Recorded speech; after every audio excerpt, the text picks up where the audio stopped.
ನನ್ನ ಪ್ರೀತಿಯ ದ್ವಿತೀಯ ಪಿ ಯು ಸಿಯ ವಿದ್ಯಾರ್ಥಿಗಳೇ, ಎಲ್ಲರಿಗೂ ಕೂಡ ಮತ್ತೊಮ್ಮೆ ನಮ್ಮ ಯೂಟ್ಯೂಬ್ ಚಾನಲ್ಗೆ ಸ್ವಾಗತವನ್ನು ಕೋರುತ್ತಿದ್ದೇನೆ. ಏನು ಸರ್, ಬರೀ ಸೈನ್ಸ್ ಮಕ್ಕಳಿಗೆ ಹಾಕ್ತೀರಾ? ನಾವು ಆರ್ಟ್ಸ್ನವ್ರು ಎಲ್ಲಿಗೆ ಹೋಗಬೇಕು ಅಂತ. ಎಲ್ಲಿಗೆ ಹೋಗಬೇಕು ಅಂದರೆ ಇಲ್ಲೇ ಇರೋ, ಐ ಪ್ರಾಮಿಸ್ ಯು, ಎಲ್ಲರೂ ಕೂಡ ಒಳ್ಳೆ ಅಂಕಗಳನ್ನು ತೆಗಿತೀರ. ಅದು ಸ್ಪೆಷಲಾಗಿ ಇಂಗ್ಲೀಷಲ್ಲಿ ಔಟ್ ಆಫ್ ಔಟ್ ತೆಗೆಸ್ಕೊಡ್ಬೇಕು ಅಂತ ನಾನು ಡಿಸೈಡ್ ಮಾಡಿರುವಂಥದ್ದು. ತಾವು ಹೋಪ್ ಯು ಆರ್ ಅಂಡರ್ಸ್ಟ್ಯಾಂಡಿಂಗ್ ಏನು ಹೇಳ್ತಾ ಇದ್ದೀನಿ ಅಂತ. ಬನ್ನಿ, ವಿಷಯ ಸಮಾಜಶಾಸ್ತ್ರ ಆಗಿರುತ್ತೆ. ಅಂಕಗಳು 40.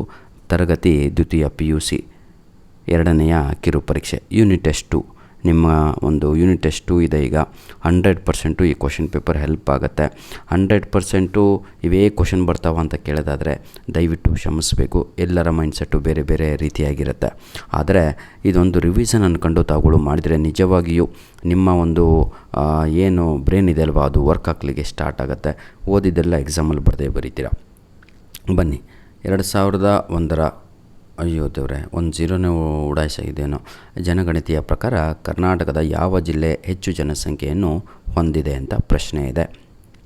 ದಯವಿಟ್ಟು ಕಮೆಂಟ್ ಮುಖಾಂತರ ಇದಕ್ಕೆ ಉತ್ತರವನ್ನು ಕಳಿಸಿ.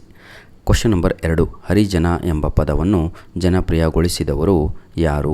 ದಯವಿಟ್ಟು ಇದಕ್ಕೂ ಕೂಡ ಆನ್ಸರನ್ನು ಕಳಿಸಬೇಕು. ಅಸ್ಪೃಶ್ಯತೆ ನಿಷೇಧ ಕಾಯ್ದೆಯನ್ನು ಯಾವ ವರ್ಷದಲ್ಲಿ ಜಾರಿ ಮಾಡಲಾಯಿತು? 1947, 1958, 1976, 1986.